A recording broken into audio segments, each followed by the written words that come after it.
Welcome back, everyone.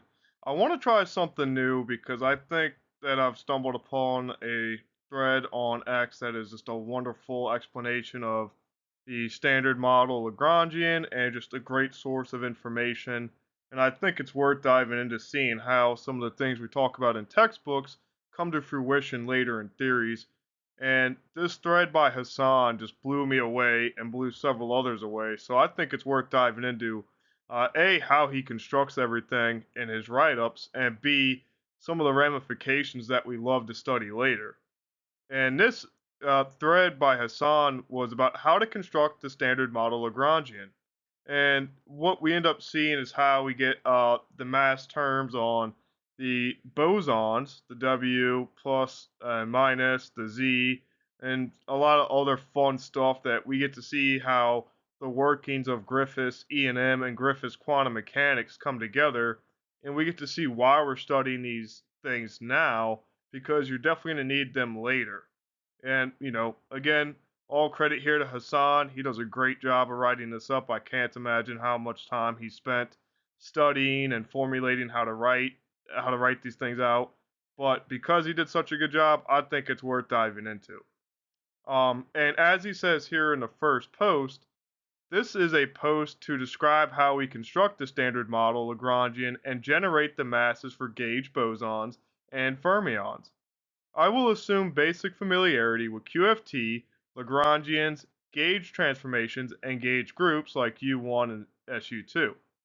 Okay, so a little bit of background about these terms that we see here.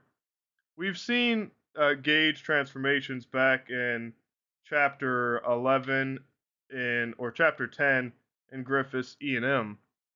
And let's recall what that is. A gauge transformation is a transformation applied to the fields in a gauge theory, which leaves the physical observables unchanged. So, in the case of the electromagnetic field, we added some lambda, which was some scalar constant or scalar field, whatever you want to call it in your books. But with that, we saw that by adding the scalar field to the vector potential and then taking the gradient of it, because we know that the curl of a gradient is 0, things like that. And then if we also minus the time derivative of that scalar, what we saw was that the scalar potential became invariant too. So all these concepts of invariance and so on and so forth, we've seen before and we touch on now again as we're moving into chapter 6 of Griffiths and Darrell's third edition of quantum mechanics. We see these concepts elucidating themselves everywhere in the higher level classes. So it's definitely worth looking into. Now, that being said, gauge theories are a class of field theories where the Lagrangian, or the equations of motion, if you remember from classical mechanics, is invariant under certain local transformations known as gauge transformations. And we'll see here what those are here very soon. These transformations are related to the symmetries of the system. So, go figure, we hear symmetry and symmetry breaking in particle physics all the time, but what exactly are those things? We'll dive into a little bit of that later as we get through this thread. That being said, things like the U1 or the unitary 1 group, this represents the group of complex numbers with unit modulus. So think about like phase rotations with e to the I theta, right? This is also called, I've seen it called the circle group, things like that. These groups that we have to get into, we have to change our way of thinking and what the ramifications of groups are because we have a totally different atmosphere for application here. Now, that being said, if you take something like an abstract algebra or linear algebra, that will help you tremendously in all of these theories because if you don't see it then, you're definitely going to see it later. All right, that being said, the SU2 group consists of 2 by 2 unitary matrices with determinant 1. It represents the weak isospin symmetry. That being said, we keep hearing this word unitary, and all that means is that uh, the matrix itself, U, multiplied by its dagger or transpose conjugate gives us 1, or the identity. Okay, so simply by multiplying by the transpose conjugate, we get the identity back. It is commutative and all those other nice things we like. So Whenever you hear these words, understand that they have a linear algebra representation or meaning to them as well. Go back to that definition and see how these things start to apply, because we saw in the textbook that the Brouquet notation comes to fruition and everything starts to deal in matrix operations. And that is something that will stay with you throughout the rest of quantum theory as you study it. So pretty cool. Well, without further ado, let's dive into this awesome thread and see what he has cooking. Alright, so moving into the second post of this thread, we want to recall that the mass term of the scalar field phi is simply proportional to phi squared. I think that's what he's trying to represent there. Vector fields have a similar mass terms. For fermions, the mass term is written in terms of the left-handed part and right-handed part. All of these forms are given in the picture below. Please, please, please keep this in mind because it does come back again. And we've seen that when we have some kind of square on a field or covariant, contravariant multiplication, so magnitude squared, that kind of thing, the mass term is the one directly to the left, and we see these in all sorts of situations. You know, whether it's from the basic Lagrangian of a pendulum, um, in this case, we have the mass term of a vector field, things like this. All of this notation comes back, and we really have to be aware that this term here is the modulus or the square of two things, and the one on the other side is the mass term. So square of the field and the mass term. This form will come up over and over again, so please keep this in mind moving forward. That being said, let's move to post 3.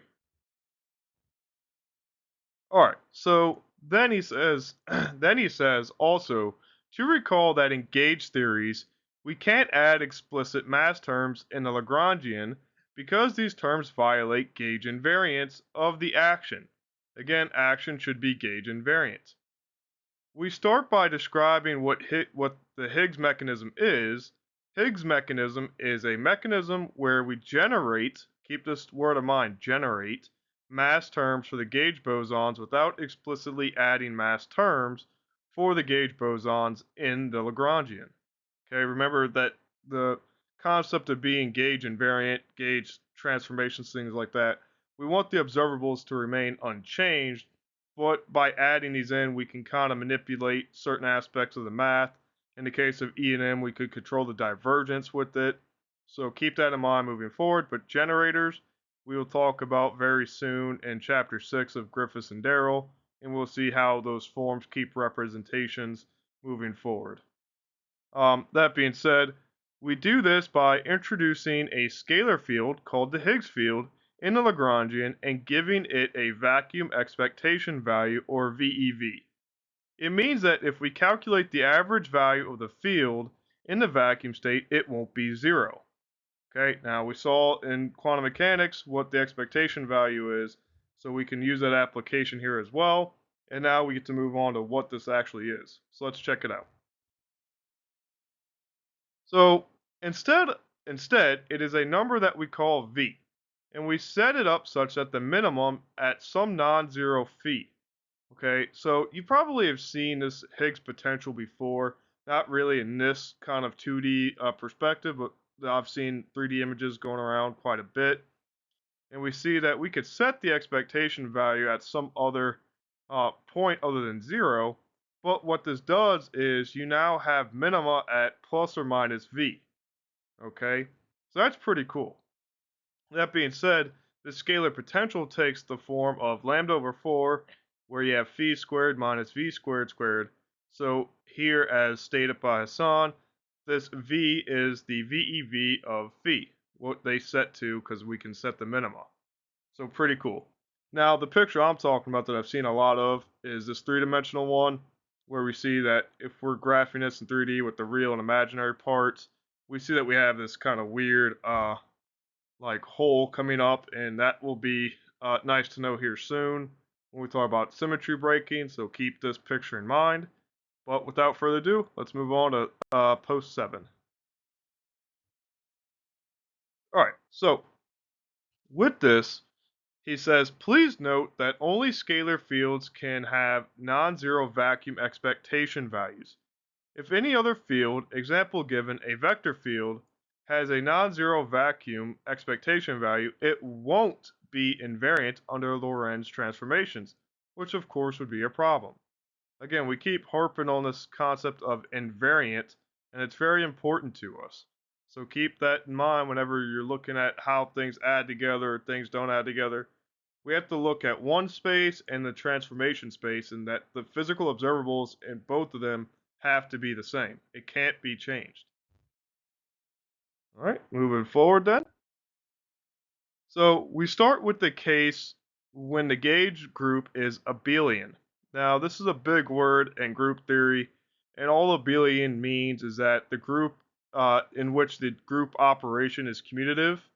And we saw that in quantum mechanics in chapter 6 of the third edition for Griffiths.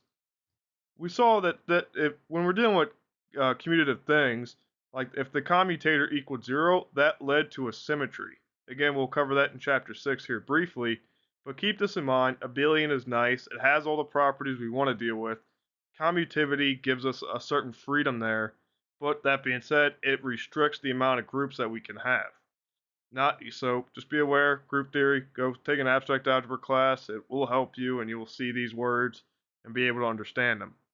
That being said, so Hassaan goes on to say that in U1, in this case, we can have some gauge transformations for phi and a gauge field that are shown in the picture below. Okay, so again, we saw that with U1, we could have something like the group operation for the complex numbers, modulus squared, circle group, something like that. And that's exactly what we see here. So we see that this is now some function, as he states, acting on the new phi. Again, this is a transformation. So we go from one thing to another, but it can remain invariant. And what we'll see with the modulus squareds that we're going to have for the mass terms, the complex nature and conjugates take care of themselves. So here we see that for the gauge field, we have A, and of course we have this notation here with the subscripts and superscripts. Go back to remembering what Einstein notation and all that stuff was and how to deal with it. What we see here is that, with that being said, if we want the gauge field to be transformed, we have the coupling constant that he points out, which is very cool. I really like these pictures he's made up. And we see that we have another covariant derivative acting on the same function theta x. So keep that in mind, and we'll move forward in this awesome thread. So then, since we have gauge freedom, we can now fix a gauge before proceeding. Since phi is a complex field, we can split it into two fields by writing it into polar form of complex numbers. Sounds reasonable. One field measures phi's deviation from its VEV, and the other field is the phase. Okay, that makes sense. We have phase that comes in, and we saw that in finding expectation values as a phase factor in the complex landscape, things like that, that gets undone because it's the modulus squared. So if we're looking at this, we see the deviation, as he says, that would be kind of the magnitude away from the origin, and the phase will tell you where it's at, and all this other stuff. But we fix the gauge by getting rid of the phase by a gauge transformation. Cool. Makes sense. We don't want it to be in a different location or phase per se, especially when doing measurements. This gauge fixing is called the unitary gauge. So see here that we have the scalar field here, gauge transformation with this being a function, and all this other nice stuff. By doing so, you see that, as he states, the real fields here, eta x and gx, again, complex nature allows us to get rid of it by using the conjugate of it. So get rid of that thing and you're good. So we see here that they fixed the gauge with the unitary gauge, and now we can proceed.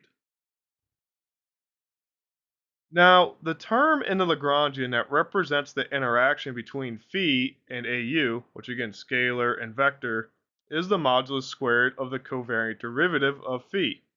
We calculate this term, and it gives us the mass terms of the AU, or the vector bosons.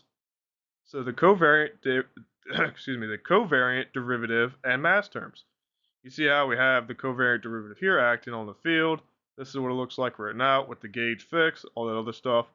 But again, we need the squares. Go back to that second post he made about how things look in terms of mass terms. So you get all this nice stuff. It's the modulus squared, as you would expect. And then you see here you end up with a vector field, but this ahead of it is the mass term. Very cool. You see that this concept of squaring keeps coming back, and he reemphasizes this over and over again in this thread. All right, moving forward then. So we saw that the vector boson has acquired a mass and the Higgs field has left the picture. We can think of this scenario as a massless vector eating the G field and becoming massive. Now, this concept, I like how he puts it. It's eating the G field and becoming massive. And in a later slide, I'll post how the fields kind of interact and the interaction terms, things like that. But be aware that you're taking something out of the field and going back to it, therefore, you're kind of eating it. Pretty cool construction there. This picture is motivated by the fact that the massless gauge bosons have 2 degrees of freedom. Remember that thing about abelian and gauge and freedoms, things like that. Example given, a photon has 2 possible polarizations which are perpendicular to the direction of propagation. We saw that in chapter 11 of Griffiths E&M. But a massive boson has 3 degrees of freedom, so in addition, a real scalar field like G has a single degree of freedom. So a massless vector ate G to acquire an extra degree of freedom and becomes massive. Dude, this is awesome. I don't have any other words, but this is awesome. Now, we consider the case where the gauge group is non-abelian, so non-commutative. Say SU2. The example SU2 is important because we need this example in building the standard model Lagrangian. Remember that it's unitary 2x2 matrices, but with determinant 1, and this represents the isospin. Think about Pauli matrices, things like that come to mind in dealing with the 2x2s. There's a couple other factors, but we can dive into that in the comments. Before proceeding, let's recall that the fields can live in different representations of a gauge group. A field living in a representation of dimension big N just means that under the gauge transformation, this field transforms as an object with n components. If n equals the number of dimensions of the group, we say that this field lives in the adjoint representation. And this ironically brings me back to Gilbert Strang's linear algebra, where we're dealing with all the 4 fundamental subspaces, things like that, and what the adjoints can represent. So definitely worth learning linear algebra. For SUN groups, the dimension is n squared minus 1. For SUN groups, if big N equals little n, we say that it is a fundamental representation. And this will come back later, so keep that in mind too. Big N equal little n. Okay, now what happens next was what I was alluding to a couple of slides ago with the fields interacting and when he was talking about eating them. This is a picture, what we see, where quantum mechanics deals in levels of field, or the quantum field theory deals in the level of fields, things like that. So we see we have A field, the electron field, the up quark field. Don't really care what they are at this moment, just showing you how this interaction here in this field perturbs the field above it, and thus we have interaction that occurs in the field-to-field infrastructure, as denoted here. So you could, quote, eat them and gain that extra degree of freedom, like Hassaan says, and then you could maneuver with that. But this interaction will come up again later when we deal with 𝐬𝐝𝐢𝐬. So let's see what else is next. So, if a field doesn't transform under a gauge group, we say that this field lives in a singlet representation of this group. Again, we saw what singlet, duplets, triplets, things like that were meaning when we saw the spins in chapter 4 of the 3rd edition of Griffiths Quantum Mechanics. That is something that will come back over and over again. So as he states here in the picture, the gauge group, where phi lives in a representation of the dimension capital N, well, we saw that we had n many components. Cool. N equals the dimension of the group. We go to the adjoint representation. N equals 0, i.e. phi doesn't transform. You have a singlet. And then n equal n for SUN, we see that this is the fundamental representation. Again, this will come back very soon. Later, he talks about how this, we'll just call this A group, or A representation, S representation, and F representation. Keep these in mind that this is what he's referring to. All right, so moving forward then, let's see what we have. So we also recall that for a gauge group, gauge bosons live in the adjoint representation. Okay, we just saw that. And fermions and scalars live in either the fundamental or singlet representation. Great to know. Gauge bosons live in the adjoint. Fermions and scalars live in either the fundamental or the singlet. Okay, that will come up again. Now, let's come back to the example of SU2 gauge group. The adjoint representation of SU2 is three-dimensional, and since gauge bosons live in the adjoint representation, there are three gauge bosons. Very cool. Moving forward, the Higgs field phi lives in the fundamental representation. So let's highlight that too. The Higgs field lives in the fundamental representation, which is called a doublet, which is two-dimensional. Okay, so we again do this process what we did in the 𝐕𝐢𝐝 case, but first we choose a VEV as follows. So the VEV, we have a doublet, so one here, one here. I'm going to change the laser. One here, good to go, and this is what we're in control of. Now we need to choose the unitary gauge, just like we did before to undo everything, all this nice stuff. Before proceeding, we asked the question that can we even choose a unitary gauge? The answer is yes. The process is as follows. So we have the field here, it's a doublet, so two components, no big deal. And now we see this exponential, which looks kind of out of place, except for we saw how the exponential itself was in the unitary group. And so we're seeing here is that this is a generator. Change the pen. This is a generator 2, and we will see how these generators take their form in Chapter 6 of Griffiths' 3rd edition for quantum mechanics. This is very, very important, and we'll see how clearly here the Pauli matrices turn into the generators. How cool is that? The things we learned back in basic introduction to quantum mechanics are now being applied at the highest level. I think that's fascinating. That being said, we see that, with some complex analysis, not really analysis, but complex manipulations with the complex exponentials, we get this here, this exponential written as sine and cosine, things of that nature, multiplying by 0. Things get split up, no big deal. We see how that goes. Just be aware what you're multiplying.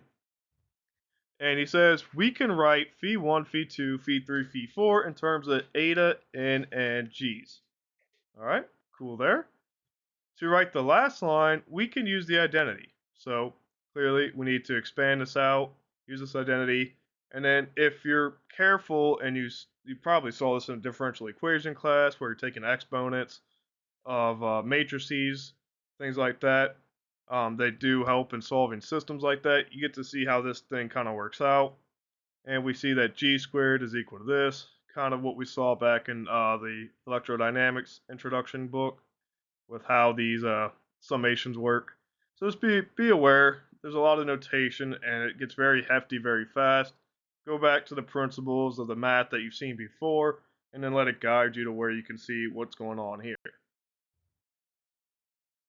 Then we calculate the modulus squared, again, he keeps harping on this for good reason, of the covariant derivative of phi of the phi field, and we again get the mass terms for all three gauge bosons. Please note that the mass terms could be obtained even if we calculated the modulus squared of the covariant derivative of the VEV of phi instead of the full phi. Okay? This fact will be helpful in the future, and that will come in when we're dealing with what are allowed, what aren't allowed, but as he says, we'll see it in the future. So go ahead and write out this notation. We see what we have here, but we have to take the modulus squared. And this thing here, the dagger, I find it to mean Hermitian conjugate and transpose, so conjugate transpose, something like that. So take the conjugate transpose, which is the same thing as the inner product for several dimensional matrices, not just vectors. That's what we end up with. And then you will just get like a main diagonal of things. And this main diagonal is seen here, where you see you have 1, 1, 2, 2, and then you see that you have the summation of the covariant and contravariant. So that main diagonal should make sense here. And then we see here that, well, voila, in the Einstein summation notation, we see that we have a square term here, so the term preceding it is the mass term. How fascinating. I'm glad he harped on that early because I'm seeing it everywhere in this thread, and I'm very glad he put it together like this. So there is another very important observation that we can make here. All the gauge bosons got a mass in the SU2 case because none of the generators, again, there's that word generator, generators of SU2 annihilated the VEV. I.e., when the generators are multiplied with the VEV, they don't give you 0, so they did not annihilate. And we saw annihilation operators with the harmonic oscillator when we dealt with in chapter 2, maybe it was chapter 3 of the quantum mechanics book. But we saw how raising and lower operators, the annihilation operator, things like that, they come back in force here too. So if some generator had annihilated the VEV, the bosons corresponding to that generator won't have acquired a mass term. Makes sense. You set the VEV there to acquire mass. This fact will be important later on. So generators not annihilating the VEV, T1, 2, 3. Be very aware of this T3 term because when we come back to the hypercharged stuff that comes later in this, we see that this is very important to electrical charge. So keep that in mind as we move forward. Now, we add fermions into the game, and for simplicity, let's start with a single fermion. We just learned about what they look like in the book, so if you're not too aware, no big deal. But clearly, fermions are what make this theory go cuckoo for crazy, and they are the matter particles, so to speak, in the standard model. Bosons are the forces that interact that give a mass, as we're seeing now. So very nice to see. We recall that fermions have a left-handed part, psi L, and a right-handed part, psi R. We again start with the abelian group for U1. And again, this chirality that we're seeing with the right-handedness, left-handedness, that all ties together with the symmetrization condition for the two types of particles. So be aware, all this stuff is coming together at full force. And, if you need a notebook to keep track of everything, please understand, I guarantee Hassaan has several notebooks full of notes that he's pulling from and just a lot of research experience. So, under the gauge group, the fermions transform by multiplication of a phase because this is what a U1 group will do. And we saw it several times. E to the I theta, that should be just kind of burnt into your brain about phase factors. All right, so moving forward, we choose these phases such that a Dirac mass term, which is proportional to psi L psi R, is forbidden. So we want it to be forbidden. Forbidden. So that the mass of the fermion comes only from the Higgs field. Okay? Recall that any term in the Lagrangian should be gauge invariant. Okay? The interaction of fermions and the Higgs field come from 𝐀𝐤 terms. Very important. These terms include a factor of the conjugate of psi L, a factor of psi R, or vice versa, and a factor of phi, and thus we want to allow these terms. So now I think it's an important little segue that a 𝐀𝐤 term in a Lagrangian describes the interactions between the scalar fields and fermionic fields. And we saw how we had the electron field, the A field, the quark field from that picture earlier. Now we see it again. Cool. This is leading to the generation of fermionic masses after spontaneous symmetry breaking. What is that? What is that sentence? Because we've heard spontaneous symmetry breaking in tons of podcasts, tons of videos online. So here's a nice picture I found where we see that we have unbroken symmetry, but then when we want to interact with the Higgs field, and we want to set the VEV not 0, then we see that we put this bump in it by setting the gauge transformation, and this is spontaneous broken symmetry. So keep this picture in mind. I told you it would come back again, and now we're seeing it. Okay, of course, this is just a very, rudimentary picture, and there's a lot more math behind this all, but I think it's a great illustration to kind of put these terms into perspective as we move forward. So with that, moving on to the next post.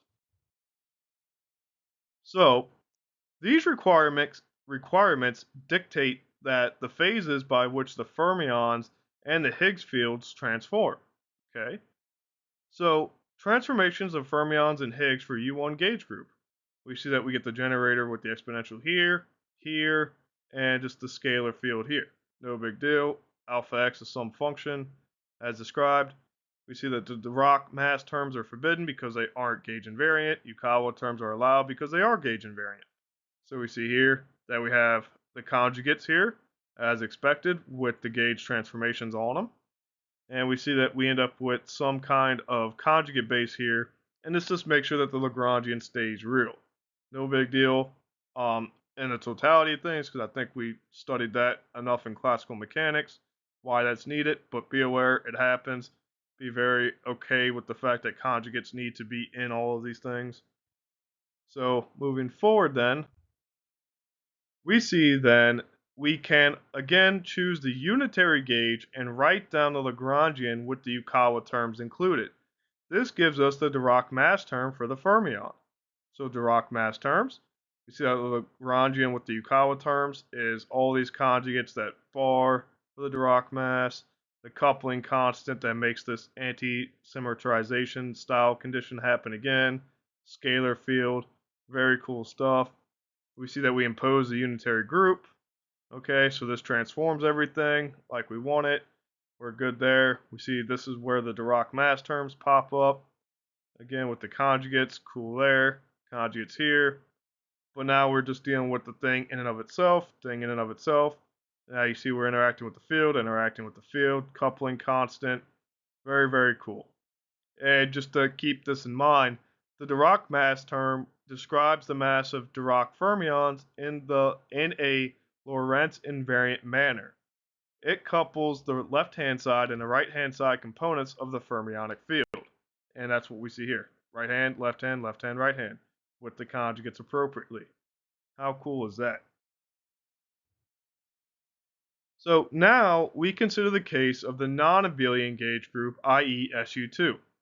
Recall that the Higgs field, phi, lives in a doublet of SU2. Again, we saw what that meant, and we saw that we had two components there. Now the requirement that the Dirac terms are forbidden but the 𝐬𝐞𝐨 terms are allowed can't be satisfied if both psi L and psi R are doublets. Ooh, that's going to be interesting. One of them has to be a singlet so that we end up with the same dimensions moving forward. Otherwise, you end up with 2x2s, things like that. Not what we need. We need a 2x1. Moreover, the transformation of the Higgs field, psi L and psi R, are shown in the picture in the next tweet. Let's check it out. The Dirac mass term for the fermions are expected to come from the VEV of the Higgs field in the 𝐬𝐞𝐨 terms. Okay, the Dirac mass from the 𝐬𝐞𝐨 terms. These terms are shown in the picture below. We see that we have a doublet state here, transformation on it, transformation here with the field, the scalar field, the Higgs field, good to go there. Again, we see our friends poly matrices. So these are doublets. And of course, we can let one of these, the interactions here with R11, 2, be singlets. So we have two possibilities there as he states here. So we see with all the interactions here, we get the conjugate L with 1R, conjugate L with 2R for the two possibilities. And the VEV, or the vacuum expectation value of phi, gives us these terms. So you see why we get them. And you see here that with the doublet, we're good to go. No big deal really. But we do have to pay attention to the fact that not a mass term, but we get a mass term here because we're state, we see we have 2 and 2 there. So that gives us that kind of squared feeling that we saw before. and we see that that does give us a mass term. So I think you can kind of see the writing on the wall of what's going to happen next. As we see, we are able to generate the mass term for one of the fermions, but not for the other fermion.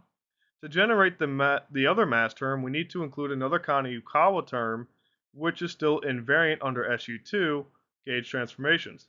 So we define this as the, I think they call it the conjugate field, something like that. Makes sense.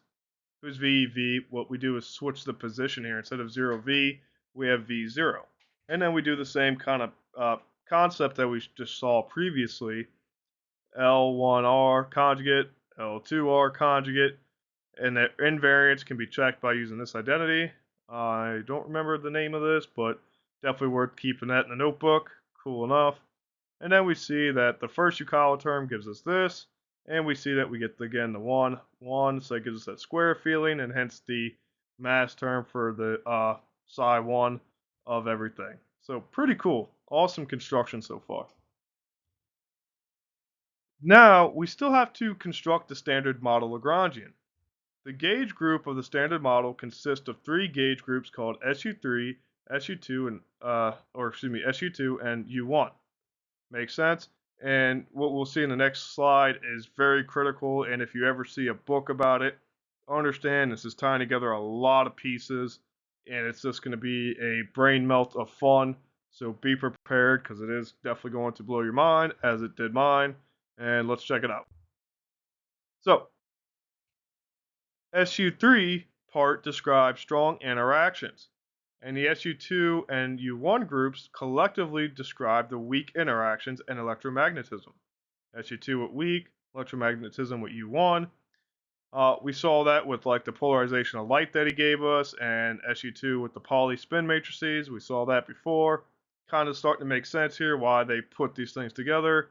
But still, this is just very surface level compared to the mountains of books that you have. If you ever found a QFT book, you see that it's as thick as a phone book. I guess we're showing age here, but it's a very dense book to deal with, and lots of incredible information there.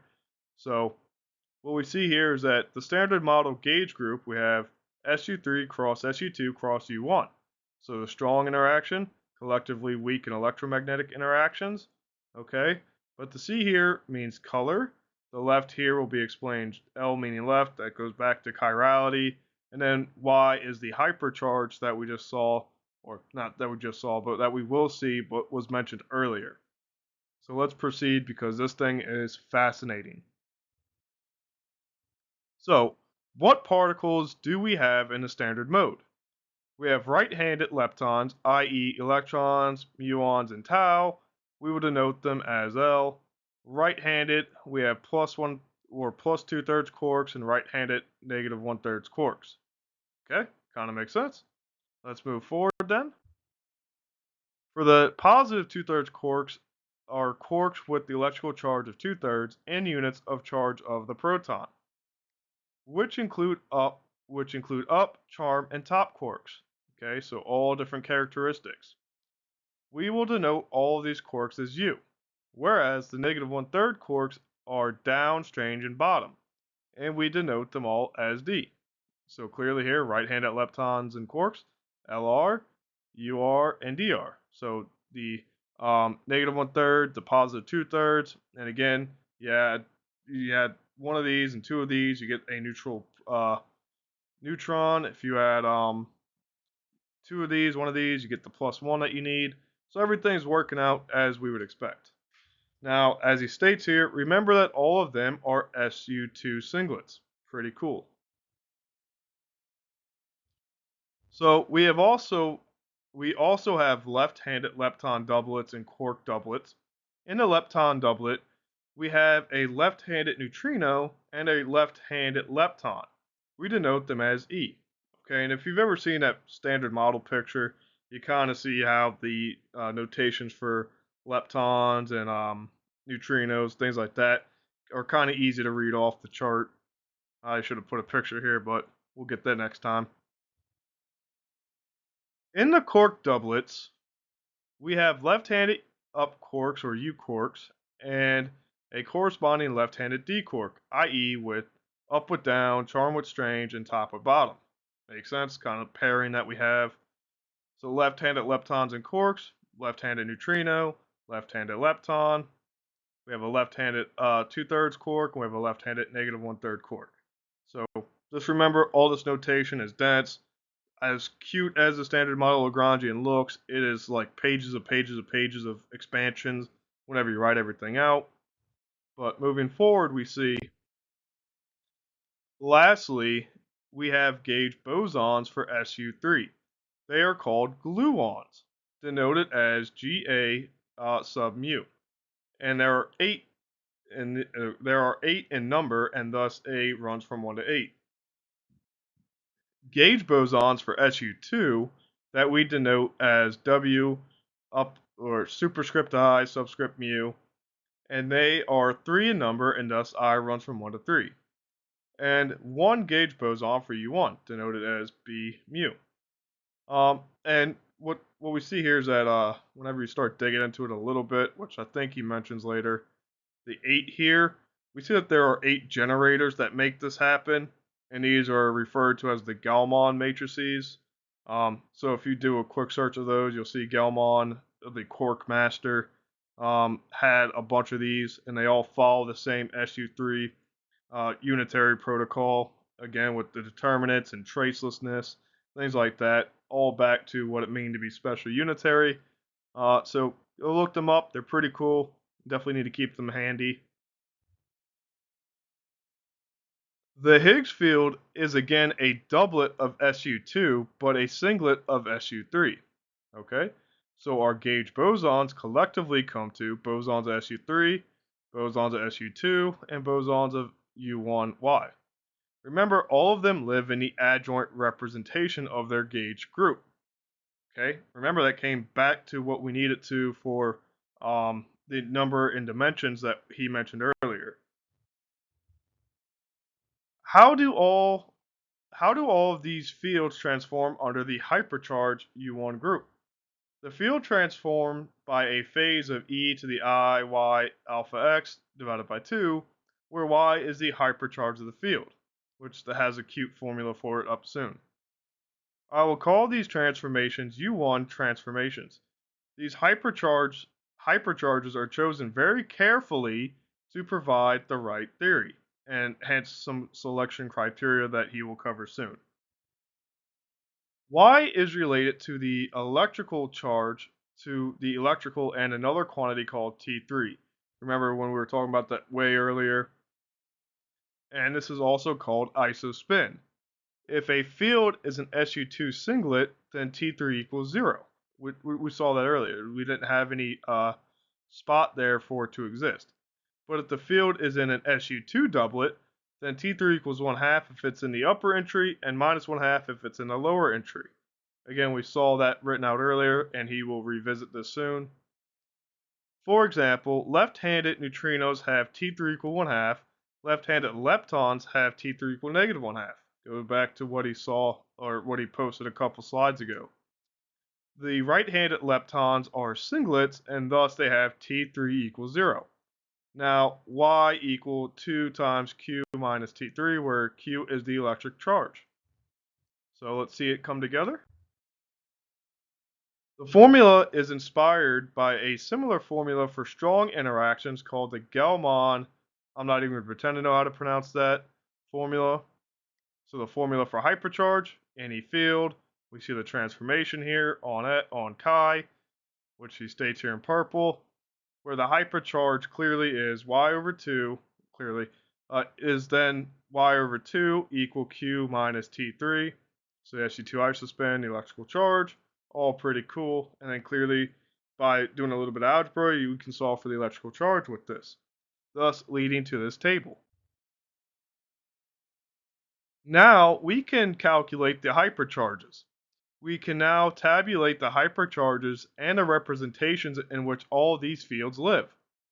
We haven't explained the hypercharge of the Higgs field and its conjugate. Again, going back to keeping the Lagrangian real, we will show how to calculate them below and the table in the given information. Okay, So we have SU3 representation, SU2 representation.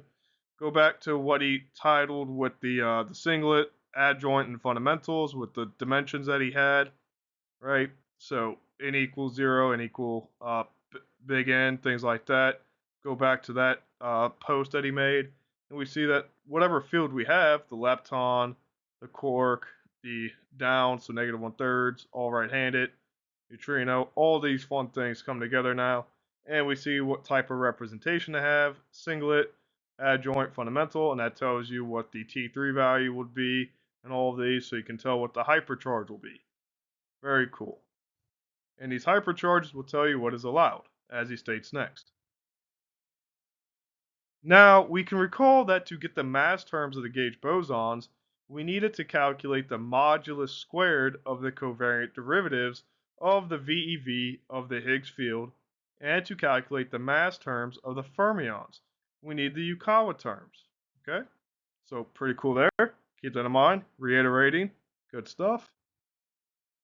Therefore, we will first calculate the covariant derivative of all the fields. Remember that in the covariant derivative of a field, we have a term for every gauge group, unless that field is a singlet of that gauge group. The derivatives, because remember that if it's singlet, then the T3 equals 0. The derivatives are given in the picture below. General covariant derivative in standard model has all the fun stuff here. SU2 gauge bosons, the B unitary gauge, the SU3, very cool, takes into account all of them, all the different types for the L, scalar conjugate, R, all the fun stuff that we have. We'll determine which 𝐬𝐞 terms are allowed.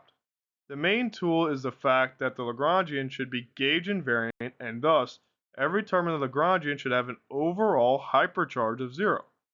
Great, that should be framed somewhere, because I'm sure it'll come back again. This is because if the hypercharge of a term isn't 0, the term would get multiplied by a phase under U1 transformations. We assume that y of phi equal 1 and justify it shortly, in kind of a contradictory manner where we see that the other case can't be allowed. And then the allowed terms are as followed. So determining the 𝐬𝐞 term, assuming that this is equal to 1, we see that we're allowed hypercharge violation because it's not 1, not invariant under SU3, not invariant under SU3, and then we see another one allowed, and we see hypercharge violation. Thus, we only have 3 to worry about. Again, a lot of moving parts, a lot of variables, looking kind of crazy right now, but this is what you have to deal with in these theories, so best to get exposed to it now. We see that here we have assumed that y of phi is 1 and y of its conjugate is negative 1. And we could see that if we choose y of phi to be anything but 1 or negative 1, then no 𝐬𝐞 terms would be allowed. But what about y of phi equal negative 1?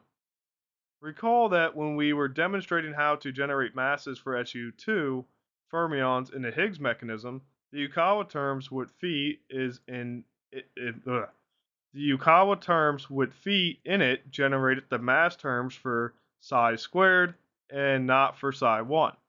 The mass term for psi1 was generated by the 𝐬𝐞 term that had the conjugate of phi in it. Okay, good to know. In the lepton doublet, psi1 is a neutrino and psi2 is a left-handed lepton.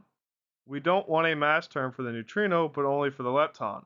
Thus, we want the 𝐬𝐞 term with phi in it.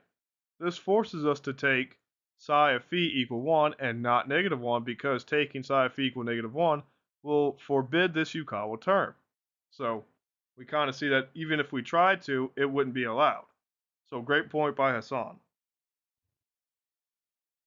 Now, we have all the ingredients necessary to make the standard model Lagrangian. It is shown in the picture below. And I'm not going to read it off, but to stare at it in its beauty because it is fascinating. The kinetic terms of the Higgs, the gauge, the fermions, the 𝐬𝐞, the Higgs potential. Holy cow, that's crazy. So cool. This is so fun to study and read about. we can again see that all the generations in SU2 and U1 don't annihilate the vacuum, but we can see that the particular combination of them does. And this again kind of goes back to, well, even if the components themselves don't give us zero in linear algebra, some linear combination of them can. And that's very cool to see coming to fruition in a higher level theory. So we're closing in now, and we'll see how it all ties together shortly. We can see that this combination equals the electric charge, and it suggests that this combination has something to do with electromagnetism. As discussed before, this combination of generators should correspond to a massless gauge boson. We'll calculate this boson later. So a generator annihilating the vacuum, we see the generators of SU2, T1, 2, 3, T3 again, all the things we need to here, V, and the first positions after multiplication by the Pauli matrices. And we see that we have the generator of U1 with the y over 2 expectation phi. Good to go. We see here that V is on the bottom now, so we see that electric charge Q of the expectation value for phi gives us this combination, T3 and y over 2. So that's pretty darn cool. You see here that we need a minus sign for this plus sign.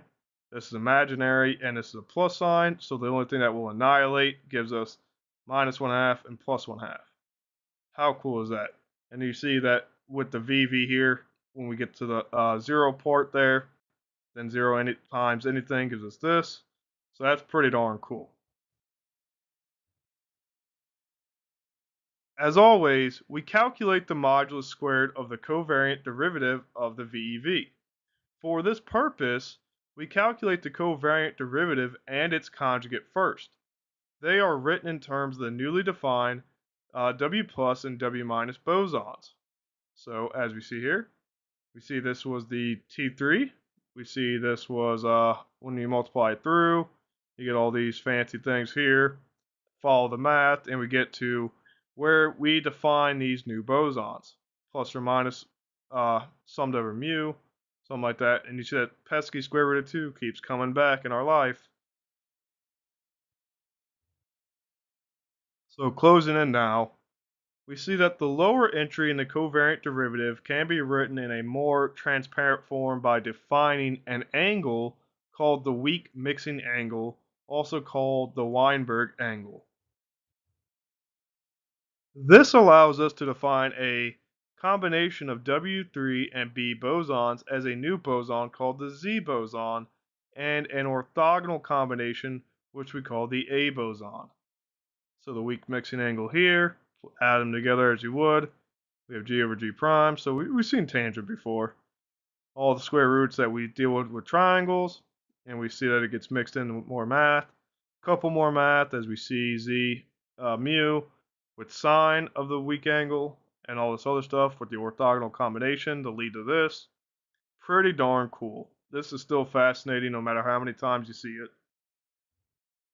Following this, now if we calculate the modulus squared of the covariant derivative of the VEV, then we see the mass terms for the W plus, W minus, and Z bosons, but not for the A boson.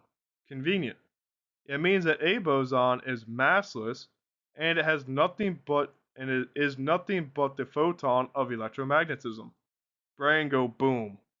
That is amazing. That is so freaking cool. And we see, of course, with the modulus squared, we get everything, the mass term for the W bosons, mass term for the Z bosons, and the mass term for the W bosons again. You see that simplified. I'm just repeating myself at this point. But we see that again, they disappeared due to complex conjugates, getting rid of things. Okay, makes sense. So very cool. We see that taking the square of it, we get the mass values for Vg over 2 for the W bosons. The Z boson has this with the weak angle, and this is all just amazing. Wrapping this up then finally. So we have achieved our goal of generating 3 massive gauge bosons, W plus, W minus, and Z, for weak interactions, and 1 massless gauge boson, the photon, for electromagnetism. This is why SU2 and SU1 sector collectively is known as the electroweak sector. Holy moly, this was an amazing thread to read through, an amazing thing to put together. I can't thank Hassaan enough. I will send all his links in the description because he puts out a lot of great content.